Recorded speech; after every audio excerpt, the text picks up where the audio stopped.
CPU dealing কেন করে এবং কিভাবে করতে হয়? স্যামসাংয়ের আমাদের একটা A20s মডেলের সেট। এই সেটটিতে কোনো লাইটও আসে না, গ্রাফিক্সও আসে না।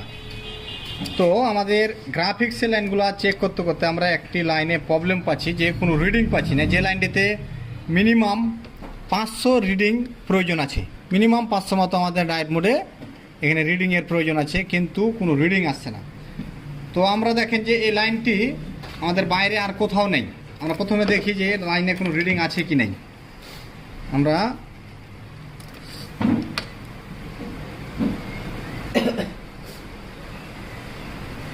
দেখেন যে টোটালে কোনো রিডিং নেই আমাদের মিটারে, কিন্তু অন্যান্য পার্টসেরগুলো দেখেন যে রিডিং আছে, কিন্তু আমাদের এটাতে মিনিমাম 500 মতো রিডিং থাকা লাগবে, কিন্তু কোনো রিডিং নেই।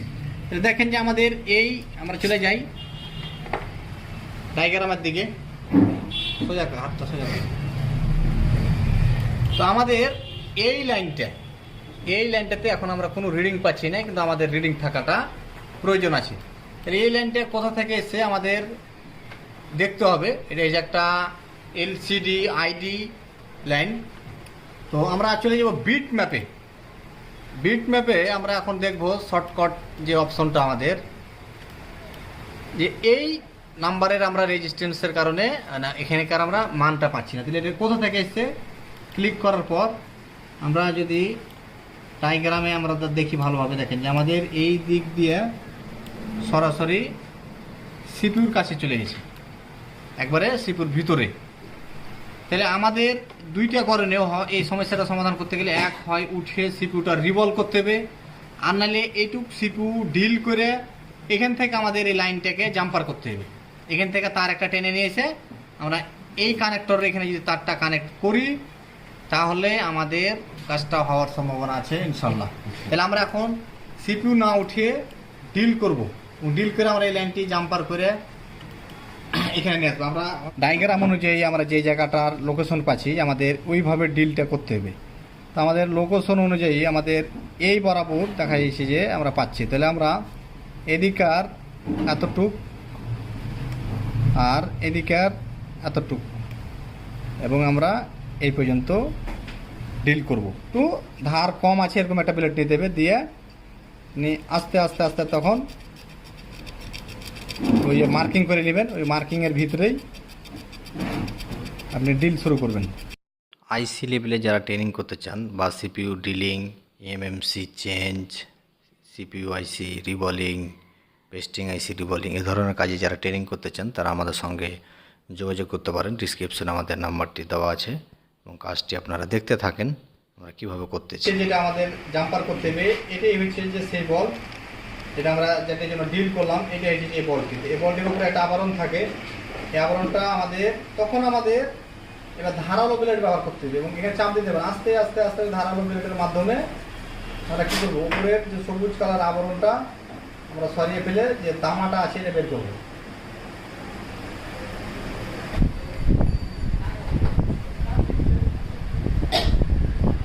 দেখেন যে আমরা নেওয়ার পর দেখেন যে লেগে গেছে। আমরা আবার খুলে দেখা যায় আগ থেকে পিঠে এখানে দেখেন যে অলরেডি সোনালি গোটা দেখতে পাওয়া যাচ্ছে, তার মানে লেগে গেছে। বাস, এই হচ্ছে আমাদের এখানে প্রসেস। তাহলে আমাদের কাজটা জাম্পারিং কমপ্লিট করে ফেললাম। এখন আমরা বোর্ডটিকে খুলে নেব।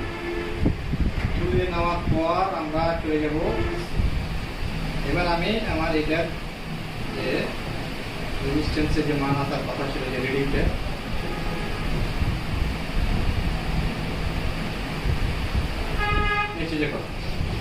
আমাদের এখানে যে রিডিংটা টোটালি রিডিং আসছিল না, এখন কত রিডিং আসছে দেখেন যে প্রায় 519, মিনিমাম আমাদের 500 লাগে। এখন আমাদের এখানে রিডিংটা আসলো। এখন আমরা কি করব, আমরা এখন সে কি করে না,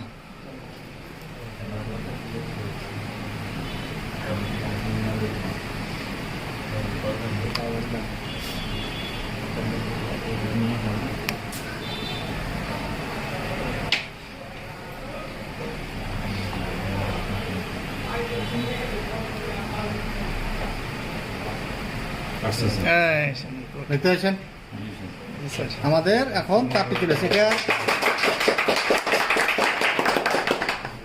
এটার চার্জিং আইসি বা তারপর লাইটিং আইসি এগুলো সবগুলো চেঞ্জ করেছে। চেঞ্জ করার পরেও কিন্তু কাজটা কি হচ্ছিল না, না হওয়ার পিছনে কারণ কি ছিল, একটা লাইন মিসিং ছিল। দেখেন যে প্রবলেম অনেক বিশাল, কিন্তু কিছু টেকনিকের উপরে ডিপেন্ড করছে কাজগুলা, বুঝতে পারছেন। সেটটি অন করি আমরা দেখি।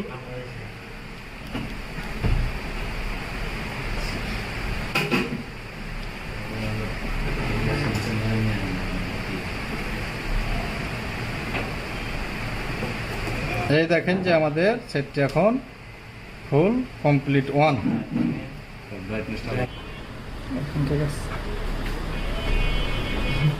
দেখেন যে আমাদের এখন লাইটটা অলরেডি কমপ্লিট। তাহলে আমরা কি করলাম, একটি তার জাম্পার করলাম কোথা থেকে, এই একটি তারের মাধ্যমে আমাদের কাজটি কমপ্লিট। এই তারটি আমরা যদি আবার খুলে নিই আবার লাইট আসবে না। ধরেন দেখি আমরা তারটা রিমুভ করে দেখি কি দেখাইছে। তারটা আমরা এখান থেকে রিমুভ করব। আমরা ধরেন যে তারটিকে আপাতত ব্লেড দিয়ে কেটে দিই।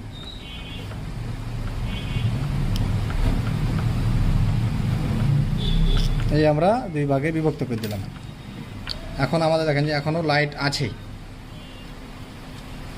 কিন্তু যখন আমরা একবার বন্ধ করে দিই,